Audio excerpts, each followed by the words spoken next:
Clearly, for my panel at this point, as we are looking at these results, it is now moving away from the state election picture to the bigger picture. By now, it's about 10:25 and the picture is becoming clearer. We will know in the next 1 hour what a more firmer picture, as it's called. But going by how the trends are we able to look at an outcome or perhaps an indication of what the outcome is going to be in 2014, Javed? Without an element of doubt, this is a wake-up call. This reflects the immense and intense anger in the country against the UPA government at the center. And the Congress can continue to live in denial only at its own peril. Irrespective of what happens in Chhattisgarh, we are given to understand that it's a close call. It could go either way. Even if it does, for the Congress party, this is a huge wake-up call. And you know, they can continue to behave like ostriches have their heads in the sand, but they can only do it at their own cost, because there is immense anger, and I'm afraid there is very little time for them to turn it around. 2.5 months from now, the general elections will be upon us. So for the Congress, the writing is on the wall. Sadhana, do you think the Congress should cut its losses and call for early elections, say by February? I'm not sure how much of a difference that will make. I think it's pretty clear that Congress is in deep trouble. I would not go so far as to extrapolate and say that we can predict whether the BJP gets close to a majority based on this, because these are states that are very special. But yes, the momentum is clearly with the BJP. The BJP has done extremely well. Congress is deeply in trouble. We can extrapolate to a degree, but we can't extrapolate entirely. What does this mean for Narendra Modi? I would say for Narendra Modi, he's going to look at Delhi very closely, because here the BJP had a very, very, very good chance. And at the moment, what we are looking at is 29. So basically, are we looking at a hung house, and BJP could really have romped home? So Narendra Modi will be looking at this, and I hope that there is as much scrutiny of what the leaders in the BJP did. Even if they scrape through and make the government, I think they can look at it once more about ticket distribution. But I think the Congress party absolutely has to come to terms with the fact Rahul Gandhi apparently was very instrumental in distributing tickets this time. He made some concessions, but he was. So now somebody has to answer. Like Narendra Modi might ask for some explanation for Delhi. Now the country wants to know about the oldest party, what is happening inside. And it is no point now in saying, no, it is collective responsibility, collective defeat, collective... Like they said, Vice President, a win for the Congress party would not mean as much as a loss would. On that note, some reactions coming in. Let's listen in. On कराओ mic on करो आप खोल जाएगा आप खोल जाए हाँ okay hello Seemapuri एक minute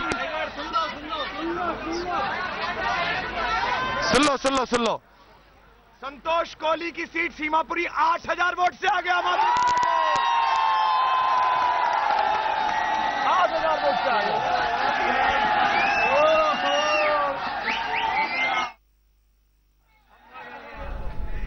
And these are the pictures coming out from outside the Aam Aadmi Party headquarters in Delhi. Celebratory mood outside the office. Ankit Tyagi is there. Over to you, Ankit.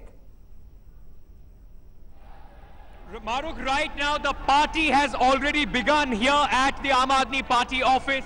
You can see all these supporters. They are extremely excited.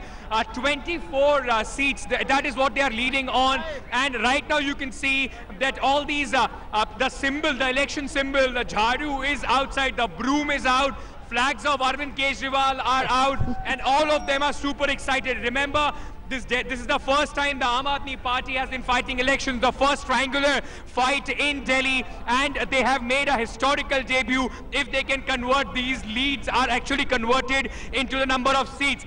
In fact, Arvind Kejriwal, along with other senior leaders of the parties on the first floor, they are watching these trends, and they are coming out periodically giving an update about from where the party is leading and where all their candidates are in a winning position. But as of now, all these supporters of the Aam Aadmi Party extremely excited. All of them are already celebrating. In fact, they are saying that this is a new dawn, and whether they form the government or not, they will be the possibly the principal opposition, and they will then show how the politics of the country can be changed. Back to you. Ankit, initially, soon after counting day, rather soon after polling day, we saw a little bit of despondency within the Aam Aadmi crowd. And today, with the way the celebrations are happening, I think even they didn't expect their showing to be so good. Well, absolutely, no doubt about that. Just even till yesterday, when I was speaking to a few of the sources within the Aam Aadmi Party, they were, although were optimistic, but not very confident. But these results are completely even unexpected for them, no matter whether they were saying that they will get the majority or not. As of now, the biggest news for them is that Arvind Kejriwal is leading Sheila Dikshit after the third round of counting by 4,800 votes. And in this entire Delhi election, Aam Aadmi Party and Arvind Kejriwal is the story. Apart from that, Manish Sisodia, another important leader, he's also leading his seat. Greater Kailash, which is known to be a posh locality, not many people come out and vote there. Aam Aadmi Party candidate is also leading at that seat. So they have got seats across Delhi and have completely outrun the Congress party. So this is a completely unexpected result, even for the hardened supporters of the Aam Aadmi Party. Even right now, if you see behind me, all these supporters, all of them are super excited. They are waiting for Arvind Kejriwal to come out, but Arvind would only be coming out after the results of the New Delhi constituency is announced. But even on that window, that small window that you see on the first floor, that is from where Kumar Vishwas is coming out periodically announcing the leads, and for them it's a huge success. They have just been a party for the last 11 months, and in that short period of time, probably even their hardened supporters did not expect that they will reach the position where they have today.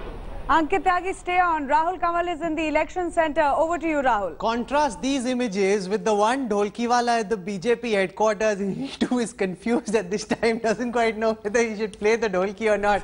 But the Aam Aadmi Party, of course, is having a party of its own. And Jayanti Natarajan, you have to give it at least to the, the tenacity of Arvind Kejriwal, to come from civil society and to challenge the might of the establishment in the way that he has, to prove all cynics and Cassandras wrong, and to give people an opportunity to vote for a party with a difference. This is a huge message that the people of India are sending to the government, ma'am. I didn't hear that. Can you repeat it? I'm sorry, I was saying I'm saying that you have to admire the sheer tenacity of Arvind Kejriwal to be able to set up a party from a political movement, to give such a big jolt to the political establishment. Indeed. This is a big message that people are sending to your government, ma'am. Rahul, I would certainly not like to differ from you even one syllable of what you said. Certainly, it's a remarkable achievement to have made inroads in a short time with small resources and a small party. And I would like to wish the Aam Aadmi Party well in their future endeavors. But does it show at some level, ma'am, a disconnect between the powers that be in the Congress and people out on the streets? Does it show that this anger, frustration has been building up within, and that is now being manifested in these results? Rahul, I won't be so dramatic. I'll say we have failed, obviously, and in Delhi. And I would not call it a disconnect. Clearly our message went wrong. Whatever has gone wrong, we need to go. What do you think went wrong? Let me ask you this question then. What do you think went wrong, Ms. Natarajan? It's too early. It's too early to say, because we did our best. Now the results are coming out. We thought we did well, but I would certainly say 15 years is a long time. People might want to change. There may be many other things. There are other things also. We will go into it and we will address it, is all I can say. And add that we respect the verdict of the people. Shiv Vishwanathan has a question. He just said Rahul Gandhi is an enigma wrapped around a vacuum. And the other thing which I thought was very interesting was Congress ka new slogan, Pehle Aap. Shiv Vishwanathan, fire away. Ms. Natarajan, I have just one problem. Well, I don't think... No, wait. I haven't asked the question. You can destroy me later. just simple question. The analysis, when you say introspect, let's look at Sheila Dikshit. Do you think she was a candidate defeated in the short run? The long run, you could have won. Actually, it's the short run that defeated Sheila Dikshit. Would you care to speculate on that? No, I don't. Let me understand. You called my leader, what did you say? An enigma, vacuum. These are all words, Mr. Vishwanathan, that I don't understand. I'm glad you a simple politician, I'm not this illuminated, enlightened psephologist or sociologist. So I don't understand these words. All I know is if Sheila ji is trailing, it's a very sad thing because she did remarkable work for Delhi.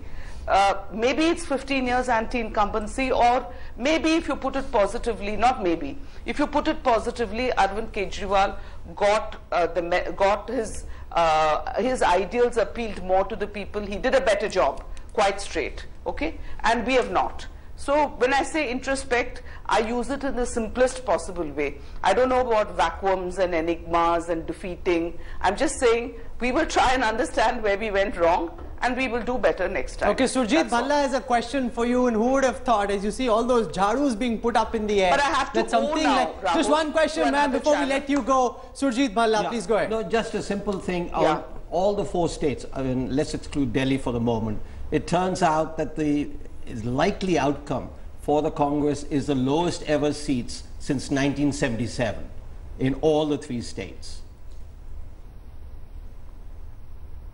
So?